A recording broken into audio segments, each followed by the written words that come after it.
Hi, so welcome to another episode of the website Copywriter. And in today's episode, I have got Tom Garfield with me today. And we met on LinkedIn. I think we'd been kind of following each other and communicating. And then Tom reached out and I was really, really pleased that he did, because the first conversation we had was really just, I think we've got a lot in common. A lot of the way you do things, Tom, is very similar to the way I do things. And we've got a lot of similarities. And I really, really like your LinkedIn content as well. Yes. And I remember as well, the first time I looked at your website, I was like, oh, I like this copy. Oh, thank you. And that doesn't always happen, believe it or not, when I go on websites. So Tom, how long have you been? So Tom is a web designer and a consultant. And how long have you been in the web design world, Tom? Yeah, so I'll give you a little bit of a career history. So I started my first ever foray into web design was when I was unemployed. It was 2008, 2009. I responded to a Gumtree ad from a couple of web designers who just set up a little company together, but they were looking for someone to help sell their services. It was commission only. They weren't able to pay anyone, but they gave a percentage of what I brought in. So yeah, it was just really random. I wasn't in the space. It wasn't something that I was looking for in particular, but I saw this thing. They said, look, go around the shops and hand out business cards and sell websites for us, and we'll give you a cut of the money. And so I figured out quite quickly after doing that I really loved the subject. I started to kind of see the transformations that these websites were helping for the businesses. So a lot of them, this was back in 2009, so a lot of companies didn't even have websites, or they had websites that were really poor, weren't mobile responsive. That was only really just coming in because the smartphones were only just kicking in too. So anyway, I really kind of got to grips with it quite quickly, started absorbing everything I could, loved it. Then after that, for doing that about a year, maybe 6 months to a year, somewhere between 8 months or something like that, I went and got a proper job at an agency and got myself a job as an account manager. And then so did that for a long time, about 6 or 7 years. I was an account manager at a couple of different agencies. So it was my job to be like more of a strategist, more of a kind of consultant to the businesses, work with designers. But all through that time, I was kind of getting into the design side, getting into the kind of production side. How do you actually make these things? Because I really enjoyed doing that. And that included, search engine optimization and web design and getting to grips with WordPress and just really understanding the theory of how websites come together and what makes them effective.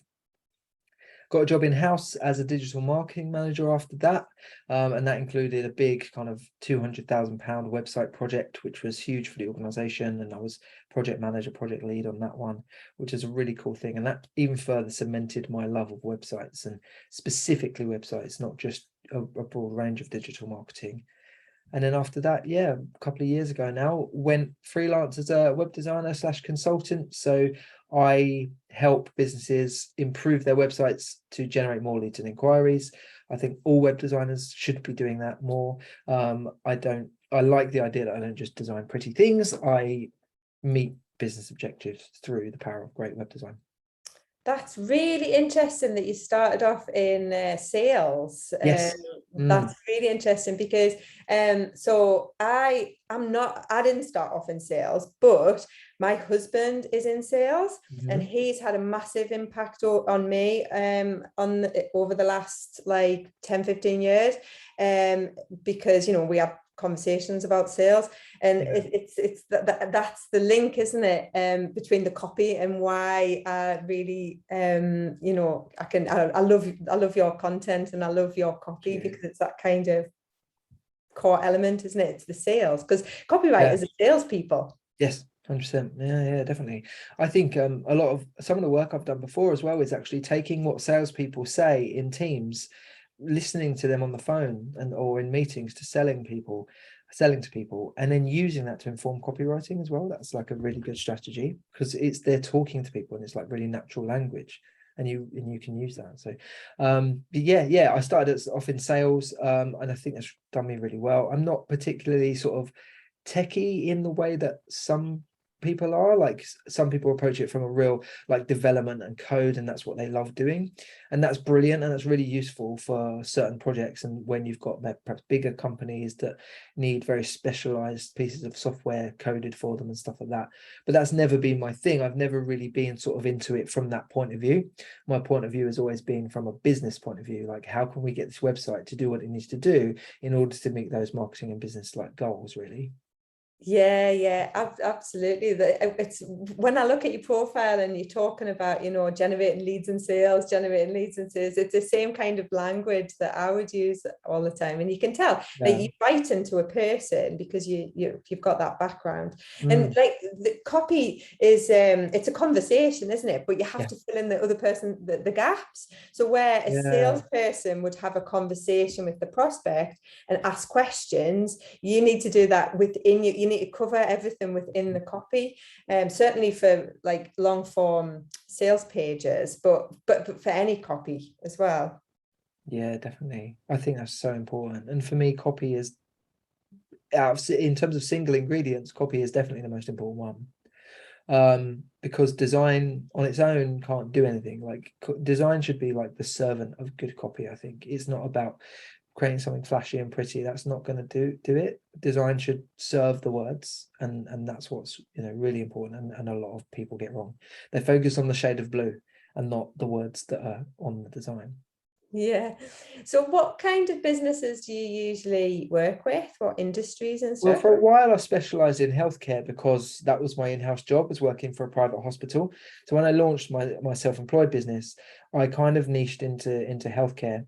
I still work with a lot of healthcare companies, and I've got a lot of knowledge and expertise in that space.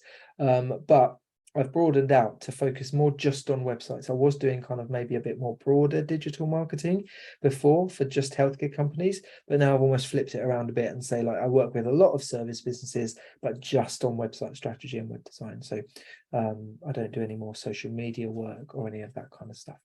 Yeah. So yeah, that's the kind of business I work with. I don't do e-commerce. I've never really been involved in e-commerce websites at all. I think it's a really super specialized area. And I think you should be probably someone that focuses just on e-commerce if you're going to do e-commerce really well. So I tend to focus on basically any service business that needs to generate a steady flow of leads and inquiries through their site. Yes, same as me. I've worked with a few e-commerce over the years, but it's not something that I'm going to take on moving forward. Just you're completely right. It's a very, very niche skill set in itself, isn't it? Yeah. So what do you think about the whole niching thing? I guess you're on the pro niche team. Pretty much, I think so. I would say it depends where you are in your career. So if you're early on in your career, I would say don't niche. I would say get a broad range of experience, because if you don't try a lot of stuff, you don't know what you're really into, what you're talented at, and what you're passionate about. And so that's why I'm really grateful that when I was an account manager, or when I was even before that doing commission only, they weren't niche businesses. They were just designers and a digital marketing agency that did a broad range of things. And this was back when location mattered more as well. So they tended to work with local businesses a lot. And so that meant that they had that geography limitation, and therefore they kind of, if you niche too far in a too small a geography, there's only so many businesses that do that thing. So they were broader in their approach and more focused in their geography. But that meant I was able to get a lot of experience in a lot of different industries. So I think that's really important to do that early on in your career. However, once you start to explore areas and you think, I really like this particular thing, whether that's a vertical industry like healthcare or a different industry whatsoever, or it's a specific type of work. So if you're super specialized in, web design that is for kind of bespoke software integrations, or if you kind of do just Squarespace web design or something like that, it's a little bit more niche than just I'll do any website for anyone. I think that's where you start to be able to have a unique voice and a unique opinion and start to differentiate yourself from your competitors. So I'm still figuring that out for myself, really, is exactly where do I sit in that space. But probably my main niche now is website lead generation, with a focus on businesses like, for example, let's say like a mortgage advisor. They need sort of a steady income of regular inquiries through their website to generate new, they don't have long-term clients in that way. They tend to do a piece of work with one, get them a mortgage, and then off they go. It's that sort of thing where the churn is quite high. They need a lot of steady leads coming through. So my overall opinion is I think niching is super important, but as long as it's the right decision and not too early. Yeah, there's so many different factors to think about, isn't there? Like my ideal client who I market to is a web designer, but then my niche skill is obviously website copywriting. Yeah. Then, but the end client that I work with, almost all industries, providing they fit certain criteria, like usually well established, small, medium-sized businesses, people generally who've had a website before and it hasn't worked out, and they're looking for something like that actually does work this time. But yeah, it's a really interesting topic. And there were different ways you can niche. Yeah, 100%. And that is something I advise my clients as well when I'm working with them on their business, is how they position themselves. Because people land on a website, if it's vague and if it doesn't speak to that person, then they're going to be forgettable. It's not going to resonate as strongly with that person. What you need to do when you land on a website page is that person needs to feel like you're speaking directly to them. And if you're too broad in your positioning, you can't speak directly to one person. So when I was healthcare, the language I was using on my website was, get more, fill your clinics with new patients, for example. So if I was broader than that in my marketing approach, I wouldn't be able to use the word clinic. I wouldn't be able to use the word patients. But by being more niche and being able to focus in on a specific type of customer, your language can be so much more specific and therefore will resonate so much more with the person that you do want to attract. Well, I think probably the hesitation is two things. Probably boredom. People think they're going to get bored by just specializing in one place and doing one thing, maybe a bit repetitive. I don't know. But then also they wonder, if they're missing out on work, if they just focus on one niche, will all of the other people that don't, perhaps resonate with that, will they lose out on business because they're not finding themselves? But if you've got a big enough market within your niche, you effectively generate more business because you'll get more inquiries from the right type of people. If it's just kind of broad for everyone, I think you'll get fewer inquiries because nobody in particular is kind of really feeling it, if that makes sense. Yeah, definitely, absolutely. Local area is a big one though, because and like where your leads are coming from. Yeah. So for me, I can speak to, I mean, so my ideal client is a web designer, and if I put in that in a search on LinkedIn, there's like probably, I don't know, I haven't done it for a while, but maybe like 1 million or something web designers or something. So that's like a big that's a lot, and I can speak to web designers all over the world. But if you're an accountant and you'll get your leads from the local networking group, total different scenario, isn't it? Completely different scenario. So it depends where you're marketing yourself, where you're visible, where it all depends on your website placement. Like if your marketing strategy, your website needs to support your marketing strategy. So if you are doing a lot of local networking and you want to focus on meeting people face to face, or doing more local stuff with local businesses for some reason, then your website should speak to that, and you should say that you're an expert in the local area, or you're passionate about working with businesses face to face or local to you. And that, if someone meets you at a networking event and then they go on your website and they potentially want to work with you, but it all talks about a very specific type of customer and that's not them, if your marketing strategy and your website are disconnected, it won't be that cohesive flow through of, oh, I met this person at a networking event, had a really good chat, but it was a bit of a waste of time because he doesn't want to work with my type of business. So if you're doing all that face-to-face networking, I would say you should be broader in your niche, because then you can say, like, I work locally. And there's obviously SEO benefits to doing the local stuff too. Yeah, the hub that all roads lead back to, that's what I always say. I like to think so. your Yeah, website. I Mhm. think it should be. I think people use their social media a lot, especially smaller businesses, and say, get a lot of leads through LinkedIn or whatever. But I don't think people know that people look at their websites a lot more than they think, maybe. So like it's a bit of a hidden thing. So they might meet you in person, or they might find you on LinkedIn, and then they might contact you on LinkedIn. But in between that, finding you on LinkedIn and contacting you on LinkedIn is definitely more exploration of who you are, what you're all about, going to find your website. And people think, oh, because they found me on LinkedIn and they contacted me on LinkedIn, it must have just been a super linear journey where they just saw my profile and then contacted me. I really doubt that's the case, Yeah. because I get a lot of people contact me either through my website and say that they found me on social media, or the other way around. They'll sort of say, oh, I've been following your stuff on LinkedIn. I checked out your website. I really like it. And then they send me a LinkedIn message. So I know people are going elsewhere. They're not just staying on LinkedIn or wherever.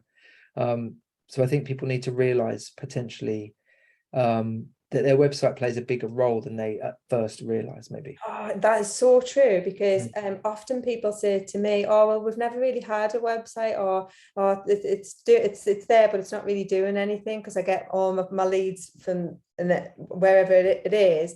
And I always think, and I usually say this as well, but just think, if you had a really good website, how many more sales and Yeah, nobody's inquiries going to you would come to you and get. say, oh, by the way, I was interested in your gym services, but your website put me off. I just thought you better know that. That no Mhm. one's going to do that. They're just going to leave and not contact you. So you Exactly. don't know how many people are not contacting you.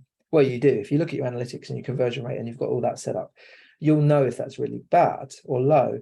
But yeah, if your website's just like, oh yeah, we don't really use our website, there's probably a very good reason for that, and it's just because it's not good enough, and there's a reason that you've underinvested in it, or you've maybe you get loads of work, but maybe it's not the right type of work, or maybe you're super busy, company's doing well, but to get to that next stage of growth, you need to maybe change up the kind of customers you're working with or the kind of clients you're working with. And the way to do that is to position yourself better on your website, drive more traffic to the website. I think basically it's a tool for unlocking like business potential. Yeah, you might be busy, you might be getting loads of work in, that's fine. But do you want a bit more? Do you want something different? Do you want like different types of customers? If that's the case, then you've got a lot of potential there that you can uncover in your website. Yeah, oh, definitely.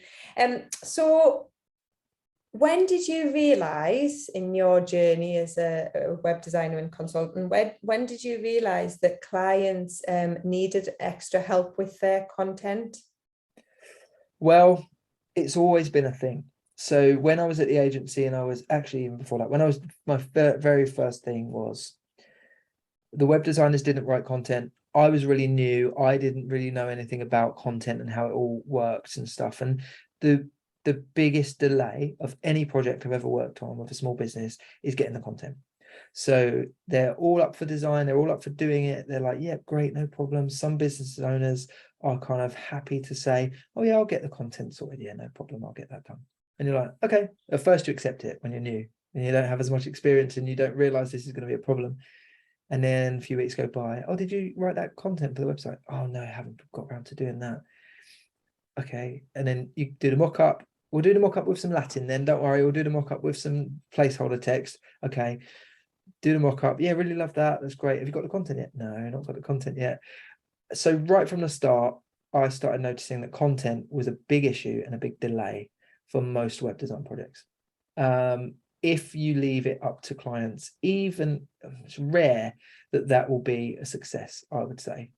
They have to either have a really good in-house marketing team, or they have to have a bit of a like passion for it already.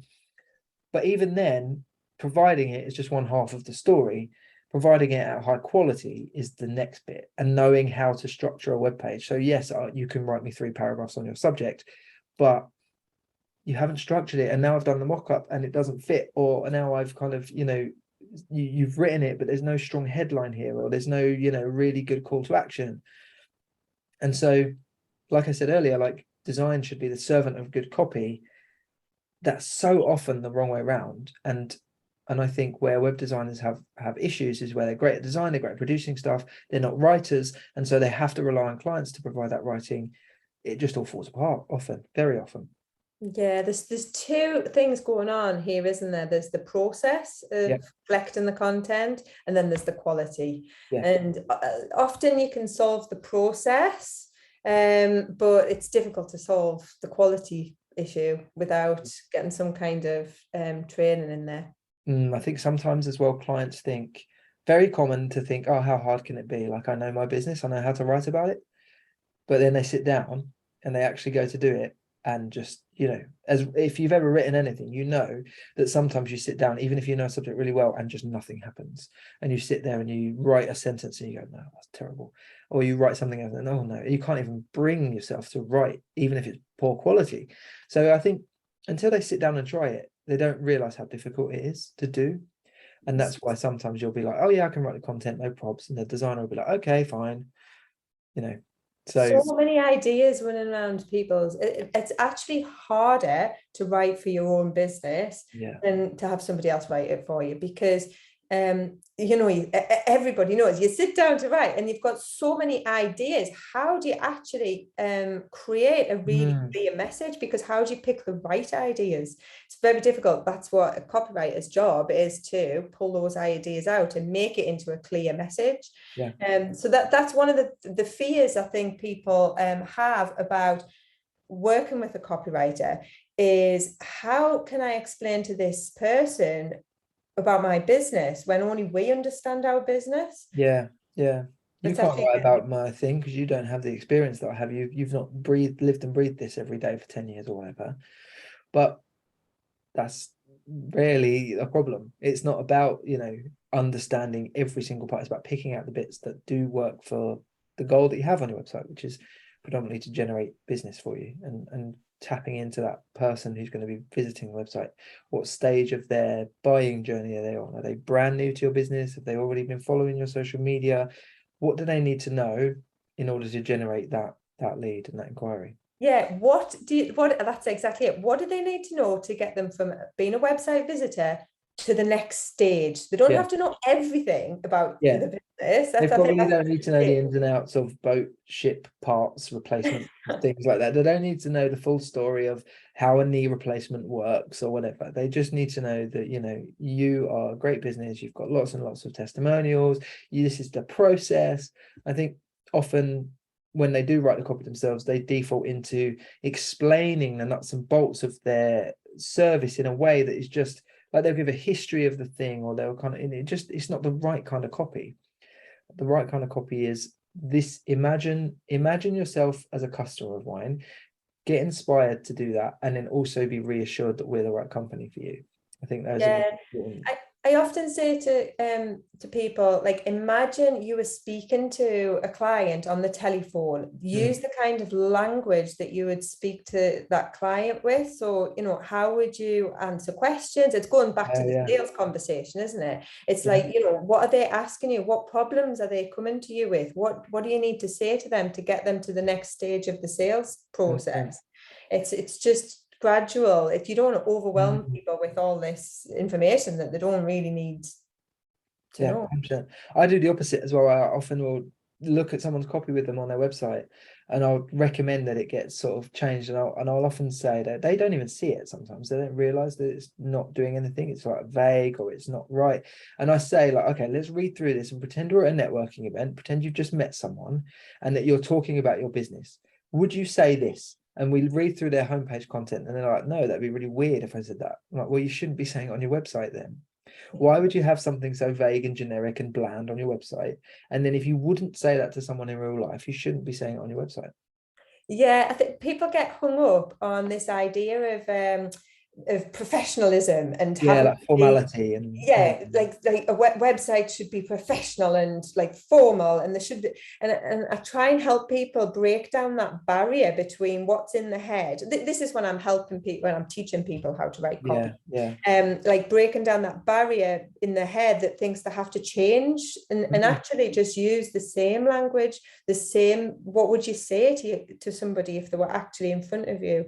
Yeah. How would you just speak in a conversational? Because it's easier to read.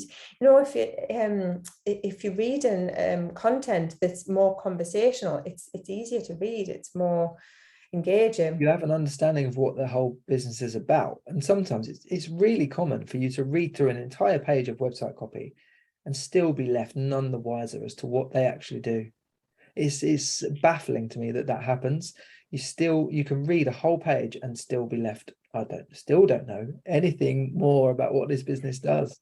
And it's so vague and conceptual language. It's like we provide, that phrase everyone knows, we provide innovative solutions for our customers or whatever. And you're like, what does that mean? It doesn't mean anything. Innovative, you might provide innovative solutions, but if I don't have any context around what that actually means from your point of view, it doesn't mean anything to me, My bugbear is these really clever headlines that mean nothing. Yeah, 100%. Like fancy work, like innovative solutions. Yeah. And you Like go, we're next level thinkers. Okay. What does that mean? It doesn't mean anything. like when you have to review a website and you can spend like 10-15 minutes working out what this business is. Then you're like, what am I supposed? And usually where I find the golden sentence, it's on the about page, halfway down on the about page. That'll be the golden sentence. I'm like, that's what they do. Move that sentence to the home page on the headline. Perfect. So many times you find something buried deep in a page and you're like, that's it, there it is, we got it, we found it eventually. That's what needs to be at the top. I'm also a big fan of a testimonial as a headline, because often customers will describe something quite, like I use it every now and then as put literally on your banner, on your homepage hero section of your website, use a testimonial and say, this happened and this, because often when customers leave reviews, their language that they use is really, really, straightforward and very practical and clear about what the value is that business provides. Voice of customer. I think it's got a technical name, voice of customer. So I've done this with sales pages before, and picked out quote and used the quote as the headline to a sales page, and it's really, really, really, really powerful. Definitely. We can use testimonials to say things that you wouldn't be able to say yourself without coming across as super arrogant. So like if I said about a business, like it was so amazing, everything was perfect, and I couldn't have asked for a better experience. If you turn that around and say, we are so amazing, everything is going to be perfect, and you won't be able to ask for a better experience, it sounds a little bit arrogant, doesn't it? It sounds a bit like, oh, that's a bit much. But if someone else is saying it about you, it's different. And that's why using testimonials at the right place to kind of add that extra level of, wow, that person really thinks this, is super powerful to support the rest of the content. Yeah, and you can also do that with your social media content. And I'm sitting listening to this thinking, I really need to look at my LinkedIn content and write some more posts like this, because the things that people have said to me, it makes a perfect intro to a post on LinkedIn or wherever. Sets the scene, doesn't it? Sets the scene nicely for you to continue and explain a little bit more practical stuff. And also sometimes if you don't, and I had this recently where there was a testimonial on a page, and it was a lovely testimonial. It was very praiseworthy. It was really nice. The words in it were very like, working with this person was so brilliant. They have 100 ideas a minute. It was really great experience to working with them, but it wasn't supported by anything that actually explained what they did, right? An actual service, a tangible thing. So yes, it was lovely, but you didn't have the context. You were like, okay, that's fine, but what did you do? What do you offer? And so a testimonial either needs to be really practical, like this person built a website, it started generating 100 more leads a month for us within 2 months. Now that's a cool testimonial. You don't need any supporting stuff with that necessarily. But if it's just like praising the qualities of a business or the overall kind of feeling you got from working with them, it needs to be backed up by that more practical content, I think. Yeah, and a way to do that, and this is something I'm going to put into my process. So I do this occasionally, but it's kind of hit and miss. But so asking for a testimonial when the work finishes, Yeah. usually that leads to a testimonial based on service. But then if you're asking 3 months, 6 months, a year time, how's your website now? You know, what's happening, what's going on now with whatever service that is that you've provided. They're more likely to give you a results based testimonial, and that's the difference, isn't it? You've got service based testimonials. You know, Hannah was lovely to work with, Tom was lovely to work with, and then you've got results based, which obviously are much more powerful. Definitely. And that's the thing, that like it takes time to get those, especially because results usually take a while. So I would say if you're writing like case studies for a website, that's where you can get really into those like results based things, and that's probably where people don't, they think like right at the end of a project, get a testimonial, get a quick review in, job done, and that's it. But yeah, and that's why I like focusing my work on generating results, because I can deliver a website and leave them to it forever. But I also like to then carry on working with them to, you know, improve. Like my 3 stages are: 1, make your website as brilliant as it can be before you drive too much traffic to it, because there's no point wasting traffic on a poor website. Then drive relevant traffic to that website, get people visiting it, get people, you know, interested in it, and then produce, you know, improve your conversion rate. So how can you get more people to do more of the thing that you want them to do on the website? And a lot of web designers stop at that first bit and don't necessarily carry on. And there's a lot of value that you can produce even as a, you know, advisory basis, not necessarily carrying out all of the work that will really drive results, proper business results, not just provide them with a nice shiny website. Yeah, the results start when the website project finishes, almost, isn't it? Yeah, that's when you then start judging from then, like, okay, we've done this, we've got this thing that we think is good, now let's prove that it's good. And that's the bit that I think a lot of web designers have an opportunity to maybe go beyond just delivering a website. Well, this is why you're selling you know, leads and inquiries and sales rather than just nice websites. Yeah, well, that's what people want. They don't, if you said you can have a website that doesn't generate any leads and inquiries, or you can have loads of leads and inquiries, but it's not the website that does it. You just, the phone will ring. You won't know how, but the phone will ring. They'll choose the phone ringing. They don't want a website. They want leads and inquiries. So if you're selling a website, and if you're and a lot of developer background people that launch their own businesses come at it this angle, is you talk a lot about WordPress, and you talk a lot about JavaScript, and you talk about all these things. No one cares about that, to be honest. Like, there are some instances where people care about that. If they're like a SaaS company, they've got a software integration, and that matters to those people. But most typical business owners, they don't want to see under the hood. They just want to know that what you're going to deliver them is going to achieve the goal that they have, which is to generate leads and inquiries in my case. Yeah, absolutely. So how many domain names do you have registered?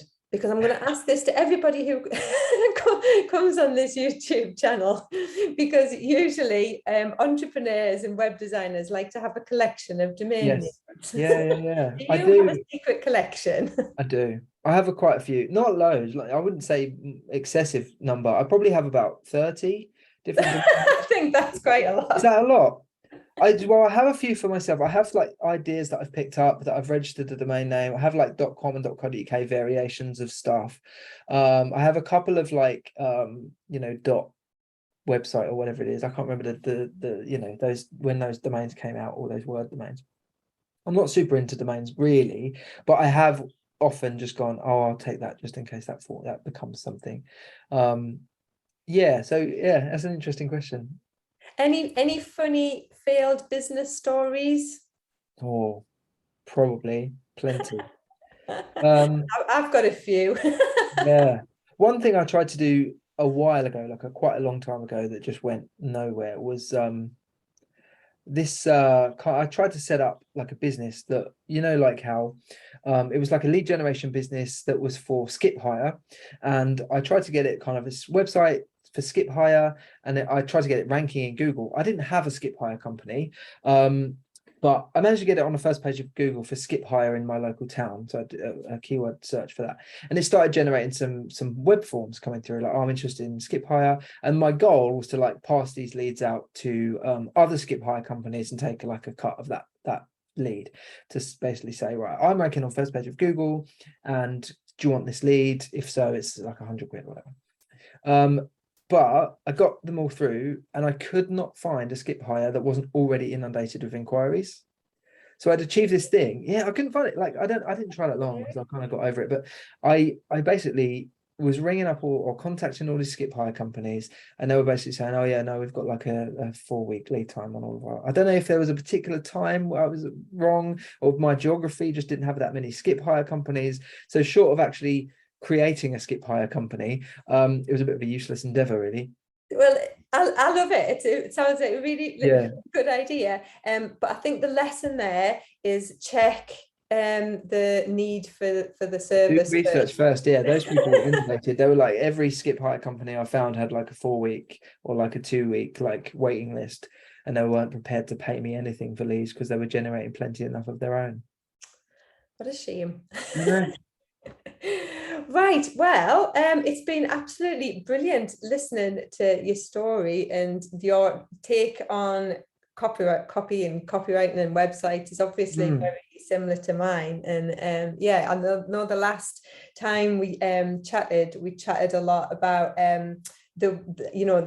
how you got to where you've got now with content, and my kind of story, and the fit very well. So thank you so much for coming and talking about all that. Some very valuable insights. No worries, my pleasure.